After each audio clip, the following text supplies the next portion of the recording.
Andhra style ఆవకాయ పచ్చడి చాలా సింపుల్గా, చాలా టేస్ట్గా సంవత్సరం పాటు నిల్వ ఉండేటట్టు ఎలా ప్రిపేర్ చేసుకోవాలో చూపిస్తానండి.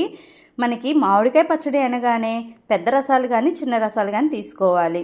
అలా తీసుకున్న తర్వాత మనకి ఒక 8 కాయలు తీసుకున్నాం అనుకోండి, అంటే 8 డబ్బాలు ముక్కలు వచ్చినట్లయితే వాటికి 4 డబ్బాలు కారము, అలాగే 2 డబ్బాలు సాల్టు, ఒక అర కేజీ ఆవు పిండి, పావు కేజీ అంటే పావు కేజీ కంటే కొంచెం తక్కువగా మెంతిపిండి అయితే వేసుకోవాలి.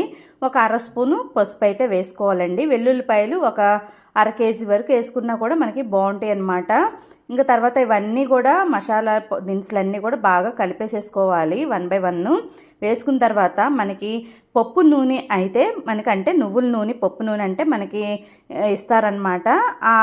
ఆ పప్పు నూనె ఆయిల్లో మనకి కావాల్సిన ముక్కలన్నీ కూడా డిప్ చేసుకోవాలన్నమాట. చేసుకొని మసాలా దినుసులు అన్నీ కూడా మనం కలిపి పెట్టుకున్నాం కదా, వీటిల్లో అయితే వేసుకోవాలన్నమాట. ఇలా వేసేసుకొని మొత్తం వాటికి ఈ పౌడర్లు అన్నీ కూడా పట్టే విధంగా వేసుకొని కలుపుకోవాలన్నమాట. ఇలాగ మొత్తం అన్నీ కూడా కలుపుకొని ఒక గాజు సీసా కానీ లేకపోతే జాడీ కానీ ఒక గిన్నె కానీ మనం పెట్టుకోవాలి. వాటిల్లో మనం ఇలా డిప్ చేసినవి అన్నీ కూడా తీసుకొని ఒక గిన్నెలో అయితే వేసుకోవాలండి. ఇలా వేసేసుకున్న తర్వాత మొత్తం అంతా కూడా మనకి లాస్ట్కి మళ్ళీ మనకి ఈ పౌడర్లు ఇప్పుడు కలిపిన అన్నీ కూడా ఉంటాయి కదా, ఇవన్నీ కూడా ఇప్పుడు ఆయిల్ ఎందుకు డిప్ చేస్తున్నాము అంటే కనుక ముక్క అనేది మనకి సంవత్సరం పాటు కూడా నిలువ ఉంటుంది, గట్టిగా ఉంటుందండి. గట్టిగా ఉండడం కోసం మనం ఆయిల్ అయితే ఇలాగ ముంచి కారం వీటిలన్నిటిలో కూడా కలుపుతున్నాం అనమాట. ఒకవేళ ఇట్లాగ ఆయిల్లో కలపకుండా ఉన్నామనుకోండి, ముక్క అనేది తొందరగా మెత్తబడే అవకాశం ఉంటుంది. అందుకని చెప్పి మనం ఆయిల్లో అయితే డిప్ చేసుకొని ఈ కారము, ఆవు పిండి, మెంతిపిండి, సాల్ట్, పసుపు ఇవన్నీ కూడా వేసుకున్నాం కదా, వెల్లుల్లిపాయలు మొత్తం అన్నిటిలో కూడా బాగా కలిపేసేసుకొని ఒక గిన్నెలో అయితే పెట్టుకోవాలి.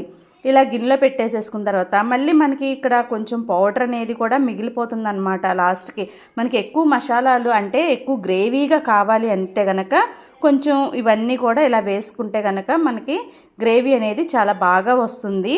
చక్కగా ఇట్లా మొత్తం అన్నీ కూడా వేసుకొని కొంచెం మిగిలిపోయిన పౌడర్ ఉంటుంది కదా, ఆ పౌడర్ని ముక్కలు కనిపించకుండా అదుముకోవాలి.